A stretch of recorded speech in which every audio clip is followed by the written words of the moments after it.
দেখাদেখি করে হয়তো অভ্যস্ত, এই জন্য হয়তো ওনার এটা খুব খারাপ লেগেছে। কিন্তু একটা মহিলা মানুষ তার পুরুষদের সাথে গাদাগাদি করতে পারবে না। পুরুষরা অবশ্যই একটা সাইডে থাকবে, মহিলার একটা সাইডে থাকবে। এটা কি বলা কোনো রং কথা? এটা কখনোই কোনো রং কথা হইতে পারে না। আমি এখানে কি দলের কোনো খারাপ কথা বলছি যে দল এখানে কোনো কিছু করেছে? আমি কি বলেছি দলের কোনো খারাপ কথা? বিএনপি দল অবশ্যই একটা ভালো দল, একটা ভালো একটা এখানে দেশের উন্নতি করছে তারা। তো তাদের পুরুষদেরকে বুঝতে হবে যে একজন মহিলাকে সাইড দিতে হবে, একজন মহিলাকে ধাক্কা দেওয়া যাবে না। এটা বলা তো কখনোই রং কথা হইতে পারে না।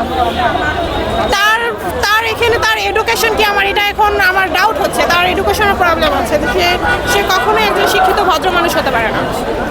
আপনি আসলে তরুণ কথা বলার সময় বাধা পেলেন দলের কার্যালয়ে এসে, আসলে ব্যাপারটা এটাই তো হচ্ছে, ওনারা তরুণদেরকে জায়গায় দিতে চায় না, ওনারা তরুণদেরকে জায়গা দিতে চায় না। তো ওনারাই যদি জায়গা দখল করে রাখে, তরুণরা আসবে কোথা থেকে? তরুণরা শিখবে কোথা থেকে? আপনারাই বাধাগ্রস্ত, ওনারাই বাধাগ্রস্ত করে, ওনারাই হচ্ছে সব কিছু। আর আমরা তরুণরা কিছুই করবো না। আপনার নানুর নাম কি, কোন আসন থেকে? ঠাকুরগাঁও থেকে। ঠাকুরগাঁও থেকে।